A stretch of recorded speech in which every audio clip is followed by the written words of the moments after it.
The storm had been building over the Absaroka Range since Tuesday, and by Thursday morning it had come down off the mountains and settled over Park County, Wyoming, with the kind of intention that made the Weather Service use words like historic, and the locals use words they didn't use in front of children. And the temperature outside Meeteetse had dropped to 4 degrees below zero before the sun was fully up, and the highway department had given up on Route 290 for the night. Corporal Dex Fontaine was driving back to Cody from a supply run when he came around a bend in the snow and saw at the edge of the road where the shoulder disappeared into a ditch, a figure in a dark coat moving on foot, moving slowly, carrying 2 bags that were too heavy for the conditions. In the back seat, Rue lifted her head. She stood. She pressed her nose to the window and her breath fogged the glass, and she made a sound she had never made in 3 years of riding in vehicles. Low, continuous, urgent, the sound of an animal that has identified something the human beside her has not yet named. By the time Dex pulled over and got out, Rue was already at the door. What that Marine and his canine uncovered before the storm passed would peel back the surface of a woman's life and expose, layer by layer, a secret that had been tightening around her for 2 years. A secret that certain people in Meeteetse had been counting on the cold and the distance and the silence to keep buried. If you haven't subscribed yet, this is the kind of story this channel tells, and you'll want to be here for everyone that follows. Dex Fontaine was from Billings, Montana, which is close enough to Meeteetse that he knew what the Absaroka in November meant, and far enough that he'd never taken it personally. He had joined the Corps at 20, following a path that his older brother had started and not finished. Marcus had made it through boot camp in one deployment and come home with both legs and most of himself intact, but had left the service with something missing that he couldn't name for about 4 years, and then named haltingly in a VA counseling room in Billings, and had spent the next 6 years building himself back with the kind of deliberate stubbornness that Dex had watched with a mixture of admiration and recognition. Dex had joined partly because of Marcus and partly in spite of him.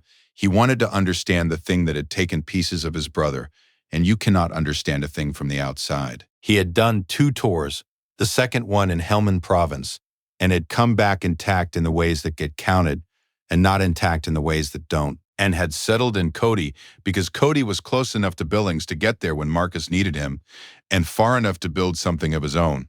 He drove. He drove the way men drive when they need motion that doesn't require explanation. Early in the morning, late at night, the long routes, the ones the highway department didn't prioritize. He told himself it was the landscape. That was not entirely untrue. Rue was a 3-year-old German Shepherd, 81 pounds, dark sable with a white blaze on her chest that she carried like a medal she hadn't applied for. She had been a washout from a police canine program in Casper, not for any failure of intelligence or capacity, but because she had bonded too specifically to one handler during evaluation, and the program wanted versatility. The handler had been a veteran. He had eventually connected Rue to Dex through a mutual contact, and the handoff had taken place in a parking lot in Casper on a Tuesday afternoon, with no ceremony and no paperwork, and complete mutual satisfaction on all sides, including Rue's. She was not a dog who transferred loyalty easily or often. She had transferred it once, completely, and that was the end of the discussion as far as she was concerned. She had never, in 3 years of driving with Dex at all hours on all roads and all weather, stood in the back seat. She was standing now. The woman on the road was 80 years old.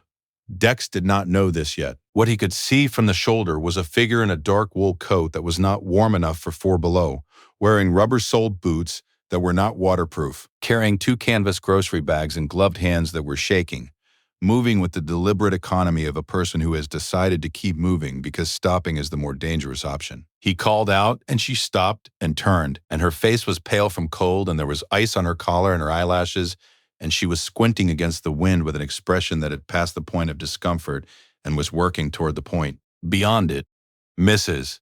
He started. Vera. She said, Vera Hollis. She said it the way people who grew up being introduced properly introduce themselves, even in a ditch in a blizzard, which told him something immediately. I'm fine. I have a ride coming. She did not have a phone in her hands. When did you call for the ride? Dex asked. A pause. My neighbor is coming. Do you want to wait in the truck while you call them? Another pause. Shorter. I don't have my phone, she said. I forgot it at the store. Rue had gotten out of the truck behind him. She walked to Vera Hollis without command, without hurry, and sat down at her feet in Four Below, Wyoming, and looked up at her with the specific patient attention she reserved for the things she had already decided about. Vera looked down at the dog for a moment. Her expression shifted from controlled composure to something more complicated. Not grief, not yet, but the near neighbor of it. Her hand came down and rested on Rue's head. "You can come to the truck," Dex said, "just to warm up." Vera Hollis looked at the road ahead of her, at the bags, at Rue, who had not moved. Then she looked at Dex with the eyes of a woman who had been self-sufficient for 80 years and had a specific and well-founded suspicion of Charity and whose body was, at this particular moment, losing the argument on her behalf. "Just to warm up," she said. Her name was Vera Hollis, and she was 80 years old, and she had lived in Meeteetse for 53 of those years, which was most of a life and longer than anyone else in town except old George Fisk, who was 91, and had stopped counting. She had come to Meeteetse as the wife of Norman Hollis, who had run the hardware store on State Street until his death 11 years ago, and she had stayed because staying was what you did when the place had grown into you and you into it. She had taught Sunday school at First Baptist for 30 years and organized the county food drive for 22, and had known every family in Park County well enough to know which ones needed the food drive and which ones would never say so. She had a daughter in Cheyenne named Carol, who called every Sunday and whose calls had recently begun to have a texture Vera couldn't quite name. Careful, probing, circling something rather than landing on it. She had a son in Scottsdale named Russell who had not called in some time. And she had a stepson, Norman's son from his first marriage, a man named Cliff Hollis, who was 57 and who had moved back to Meeteetse 8 months ago, at first presenting himself as a son honoring his stepmother, and later revealing himself as something more precise than that. She had been walking from the grocery store 2 miles. Because Cliff had the truck. Cliff had the truck because he was running errands, he said, for the property. The property that Vera owned, that Norman had left her, that Cliff had recently begun referring to as the family property, with a small but consistent emphasis on family that Vera had noticed and not yet named out loud. Dex got the bags into the truck, and the heat turned up, and Vera's hands wrapped around the travel mug of coffee he found still warm in the cup holder, and then he asked, because he had learned long ago that asking directly was not rude but was a form of respect that some people were hungry for. He asked what she was doing on Route 290 in a blizzard on foot. She told him. Not all of it. Not yet. The surface layer. The truck was with Cliff. She hadn't wanted to bother anyone. The store was only 2 miles. "It's 4 below zero," Dex said. "I've lived here 53 years, Vera said. "I know what 4 below is." Rue had claimed the back seat beside Vera and was pressed against her left side with the full warm weight of 81 pounds, which Vera was pretending not to lean into and was leaning into. Dex watched in the rear view. "How often does Cliff have the truck?" he asked. A pause that was 1 beat too long. "He uses it when he needs it," Vera said. "He helps with things." "The property," she said, and then stopped as if the word had gotten away from her. Dex drove. He did not push. He had learned that silence, properly held, was a door that eventually opened by itself. "He's been talking to someone in Cody," Vera said, after a mile, "about the land north of the house. Norman's family homesteaded that section. Cliff has been talking to a developer about a conservation easement, or that's what he calls it, a conservation easement, which sounds like protecting the land, but the papers he brought home had language in them I didn't understand, and when I asked him to explain it, he said it was complicated and that I should trust him." She stopped again. "I've been a Sunday school teacher for 30 years. I know what it means when someone tells you to trust them instead of explaining." "Did you sign anything?" Dex asked. "Not yet," she said. "He's been asking me to. He says there's a deadline." "I need to get you home," Dex said. "And I need you to not sign anything tonight," Vera said with a crispness that made Rue's ear flick. "I was planning to get my groceries home." Dex almost smiled. "Yes, ma'am." A white frame farmhouse, a quarter-mile off 290 on a gravel road that the storm had softened to white, the kind of house that looked small from the road and large from inside, full of 50 years of a life being lived in it. He carried the bags in. The front room was warm from a propane heater, but not warm enough. The woodpile outside was low, he noted, visible through the kitchen window, lower than it should be for November in Park County. Cliff's truck was in the drive. Cliff himself was in the kitchen at the table, with 2 mugs of coffee and a manila folder open in front of him, and the expression of a man who had been waiting, but not for the company that arrived. He looked at Dex. He looked at Rue. Rue stopped in the kitchen doorway, and the sound that came from her was low and already fully formed, the way a decision is already made before it's announced. She did not bark. She stationed herself at Vera's left side, 1 step forward, and her head dropped slightly. Not submission, the opposite of submission. And the growl was continuous and certain, and without any particular emotion, which was, Dex had learned, the most serious kind. Cliff looked at the dog for a moment, then he looked at Dex. "Who are you?" he said. "Dex Fontaine. I found Vera on Route 290, on foot, in a blizzard." Something passed through his expression. Calculation dressed as concern, the 2 things so close together that only someone watching carefully would have seen the order in which they arrived. "Vera," he said in a tone of patient exasperation, "I told you I'd be back in an hour. You didn't have to." "You've been gone 4 hours," Vera said. She said it simply, without accusation, in the voice of a woman reporting a fact. Cliff shifted. "The roads were bad," he said. "They're bad enough that a woman shouldn't be walking on them, in those boots." Cliff looked at the boots. He looked at the folder on the table. "Vera," he said, "why don't we let your friend head on, and we can sit down and go through these papers tonight? The deadline is Monday, and I want to make sure you understand everything before." "She told me about the papers," Dex said. Cliff went still. "She told me about the conservation easement language she didn't understand and the explanation you didn't give her and the deadline." Dex sat down at the kitchen table, across from the folder, with the ease of a man who has sat in more difficult rooms than this one. "I'd like to read them." "You don't have any standing to." "I'm not claiming standing," Dex said. "I'm asking to read them.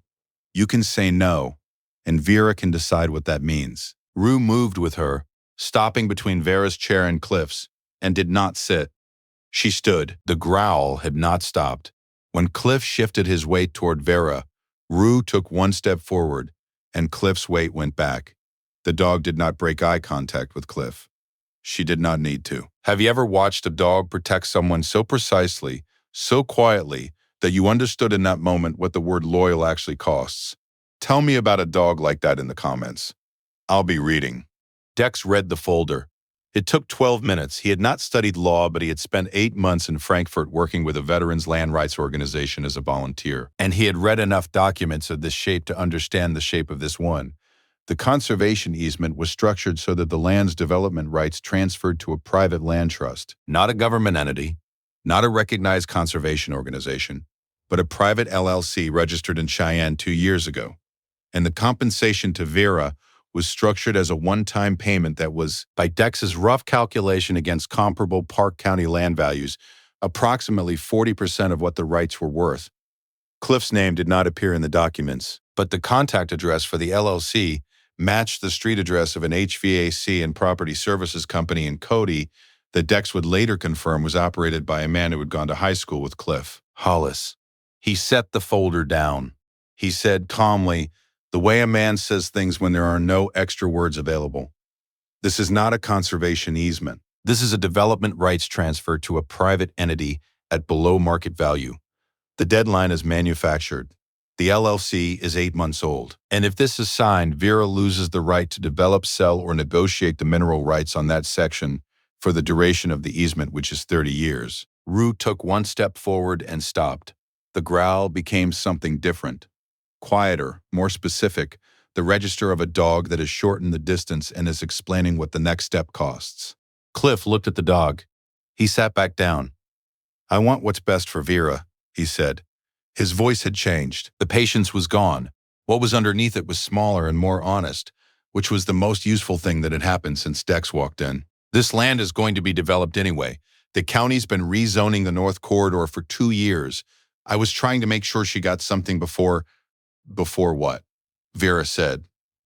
Cliff looked at her. "Before what, Cliff?" He didn't answer. "Norman left me this land," Vera said. She was not angry. She was something colder and clearer than angry. the way still water is colder than moving water. He left it to me because it was his, and he loved me, and he trusted me to know what to do with it. You were at the reading of that will. You shook my hand afterward. She folded her hands on the table. I have been letting you use my truck. I have been making your dinner twice a week. I have been telling people in this town that you were here helping, because I believed you were helping. She stopped. One breath. I believed you. I believed you. 4 words. The whole thing collapsed into 4 words, the specific cruelty of it. Not greed alone, but the use of her trust as the instrument of the greed. The room held it. Cliff did not speak. Rue watched him until he stood up and took his coat and went to the door. She followed him with her eyes to the threshold. She watched the door close. She did not stop watching it until, through the kitchen window, Dex saw the truck back out of the gravel drive and move down the road. Then Rue walked to Vera and put her head in the old woman's lap. Vera sat with both hands on the dog's head for a long time and said nothing. Outside, the storm was still coming down, quieter now, the way storms get in the last hours before they finish saying what they came to say. Dex called 2 people. The first was a land rights attorney in Cody, whose card he had kept from his work with the Veterans Organization, and who said she could have someone look at the folder first thing in the morning. The second was Carol, in Cheyenne, who answered on the second ring and whose voice, when Dex explained where he was and what had happened, was quiet for a moment, and then said, I've been worried for months. I didn't know how to ask her. Dex said her mother was safe and warm and had coffee and a dog in her lap, and Carol said she was getting in the car. The folder went into a bag with the attorney's name on a sticky note. The manila envelope stayed on the table unsigned. Carol arrived at 7 the next morning, having driven through the tail of the storm, and she came through the door and went to her mother, and they stood in the front room for a long time. The way mothers and daughters stand when the words that are needed are not the ones language was built for. Dex was at the kitchen table with coffee, and Rue was at Vera's feet, where she had been most of the night and where she stayed while Carol and Vera talked. The land rights attorney reviewed the documents on Friday. A formal complaint was filed with the Wyoming Attorney General's office regarding the structure of the LLC and the misrepresentation of the easement. Whether it would reach a courtroom was something the attorney said would take months to determine. What was not in question was that Vera Hollis had not signed anything, that her daughter was now in possession of the documents, and that Cliff Hollis did not return to the house on the gravel road off Route 290. By Saturday, the storm had moved east, and the temperature had climbed back to 20, and the light over the Absaroka was the specific winter light of the Wyoming high country. Thin, brilliant, the kind that makes everything look newly made. Vera's neighbor brought wood and stacked it against the house without being asked, because he had heard, and in Meeteetse hearing was the same as showing up. The woman from First Baptist came with a casserole. A man from the feed store came because he'd known Norman and figured that counted for something, and it did. Dex stayed through Saturday.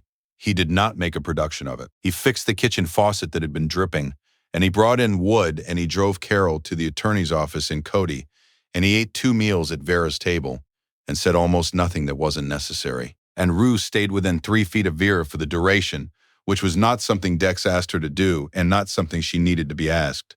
On Sunday morning, Vera made pancakes. She made them from scratch, from a recipe she had been making since 1974, and she made too many, which was the point, and she set 4 plates and called to Dex and Carol, and they came and sat, and the 4 of them, 3 people and 1 dog, who was receiving her pancakes with the solemn appreciation they deserved, ate breakfast in a warm kitchen while the Absaroka Range stood white and still outside the window. And the morning came in the way mornings come after storms, like something that has earned the right to be quiet. There are moments that feel less like coincidence and more like arrangement. Dex had been driving that road in a blizzard at that hour, on that particular stretch of Route 290 10,000 times in his life, and stopped 0 of them. He had stopped this one because Rue stood up. He understood now that some decisions don't belong to the person who makes them.